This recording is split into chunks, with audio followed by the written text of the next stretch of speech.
एक लड़का वृंदावन में बाके बिहारी जी के दर्शन करने के लिए जाता है। बिहारी जी के मंदिर में जाते समय रास्ते में एक बाजार आता है, जहाँ पर ठाकुर जी के विग्रह और उनके वस्त्र और बहुत सारी चीज़ें मिलती हैं। तो उस लड़के की नज़र बाके बिहारी जी की एक पेंटिंग पर पड़ती है, जिसमें रंग बिरंगी लाइटें लगी हुई थी। बड़ी सुंदर पेंटिंग थी। लड़के का दिल अब बिहारी जी की पेंटिंग पर आ जाता है। तो लड़का सोचता है कि क्यों ना मैं ये पेंटिंग ले लूं। तो दुकान पर जाकर वह लड़का पूछता है कि भाई साहब, यह पेंटिंग कितने की है? तो दुकान वाला बताता है कि भैया यह 4000 की है। लड़का बड़ा मायूस हो जाता है, क्योंकि उस समय उसके पास पैसों की इतनी व्यवस्था नहीं थी। तो लड़का बिहारी जी के दर्शन करता है और फिर वापस अपने घर को लौट जाता है। फिर हमारे बाके बिहारी जी उस भक्त के साथ जो दिव्य चमत्कार करते हैं, यह प्रसंग आप भी सुने। हरे कृष्णा, राधे राधे दोस्तों, मेरे YouTube चैनल में आपका स्वागत है। आशा करता हूँ आप सब खुश होंगे, मंगल होंगे। प्रसंग अच्छा लगे तो राधे राधे कमेंट जरूर करें। कुछ ही समय पहले की बात है।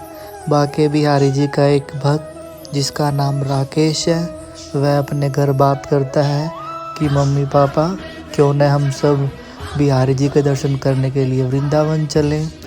तो उसके माता पिता बोल देते हैं कि बेटा, इस बार तू अपने दोस्तों के साथ चला जा, क्योंकि अभी हम तो थोड़ा बिजी हैं, हम कुछ दिन बाद जाएंगे। तो राकेश अगले ही दिन अपने दोस्त के साथ वृंदावन के लिए निकल पड़ता है। वृंदावन पहुंचकर राकेश और राकेश का दोस्त बिहारी जी के मंदिर की तरफ जा ही रहे थे। इतने में ही राकेश की नज़र बाके बिहारी जी की एक पेंटिंग पर पड़ती है, जो बहुत ही ज़्यादा सुंदर थी, जिसमें रंग बिरंगी लाइटें लगी थी।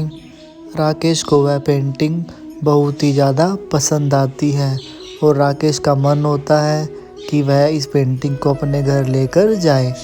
तो राकेश दुकान वाले से पूछता है कि भाई साहब, यह पेंटिंग कितने की है? तो दुकान वाला जवाब देता है कि भैया यह तो 4000 रुपये की है। दुकान वाले से यह जवाब सुनकर राकेश बड़ा ही उदास हो जाता है, क्योंकि उस समय राकेश और राकेश के दोस्त के पास पैसों की इतनी व्यवस्था नहीं थी कि वह यह पेंटिंग खरीद पाए, क्योंकि अब उन लोगों ने वापस घर भी जाना था और वह लोग सोचकर भी नहीं आए थे कि वहां जाकर हमने कोई खरीदारी भी करनी है। अब मायूस मन से राकेश बिहारी जी के दर्शन करता है और वापस अपने घर को लौट जाता है, और न ही घर जाकर किसी को भी बताता है कि मुझे वहाँ बिहारी जी की पेंटिंग पसंद आई थी और मैं उसे खरीद नहीं पाया। अब राकेश के मन में हर समय यही विचार रहता है कि कितनी सुंदर पेंटिंग थी, काश मैं उसे खरीद पाता। कुछ ही दिनों के बाद राकेश के माता पिता भी वृंदावन जाने की बात करते हैं। तो राकेश बड़ा खुश हो जाता है और बोलता है कि मम्मी, मैं भी चलूँगा। तो उसकी मम्मी मना कर देती है कि नहीं बेटा, तू अभी तो गया था, इस बार तेरे पापा और मैं चले जाते हैं, और तुझसे हमने बोला भी तो था कि इस बार तू अपने दोस्त के साथ चला जा, फिर तेरे पापा और मैं जाएंगे। तो यह बात सुनकर राकेश चुप हो जाता है, और अगले ही दिन राकेश के माता पिता वृंदावन के लिए निकल पड़ते हैं। अब जैसे ही दोनों वृंदावन पहुंचते हैं, तो राकेश के पिता बोलते हैं कि राकेश का जन्मदिन आने वाला है, क्यों न हम राकेश के लिए कोई तोहफा वृंदावन से ही लें, और उसको बिहारी जी से लगाव भी है। अगर हम यहाँ से कुछ लेकर जाएंगे तो उसे ज़रूर अच्छा लगेगा। राकेश के लिए वृंदावन से तोहफा लेकर उसे पैक करवाकर बिहारी जी के दर्शन करने के बाद राकेश के माता पिता घर आ जाते हैं, और राकेश को उस तोहफे के बारे में कुछ नहीं बताते। कुछ ही दिनों के बाद जब राकेश का जन्मदिन आता है, केक कट करने के बाद राकेश के माता पिता वह तोहफा उसे देते हैं। अब जैसे ही राकेश उस तोहफे को खोलता है, तो राकेश की तो खुशी का ठिकाना ही नहीं था।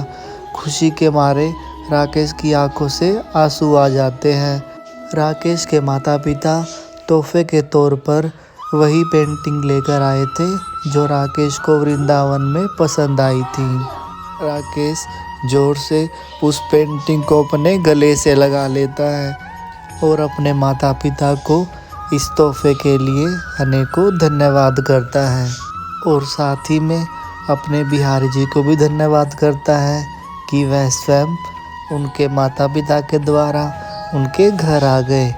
तो दोस्तों, राकेश के भाव देखकर बिहारी जी भी राकेश से दूर नहीं रह पाए और उसके घर पहुंच गए। तो बोलिए श्री कुंज बिहारी श्री हरिदास। आज के लिए बस इतना ही। यदि अगर आपको मेरी वीडियो अच्छी लगी है तो वीडियो को लाइक कीजिए, चैनल को सब्सक्राइब कीजिए और राधे राधे कमेंट ज़रूर करें। मिलते हैं अगली वीडियो में, तब तक के लिए हरे कृष्णा, राधे राधे।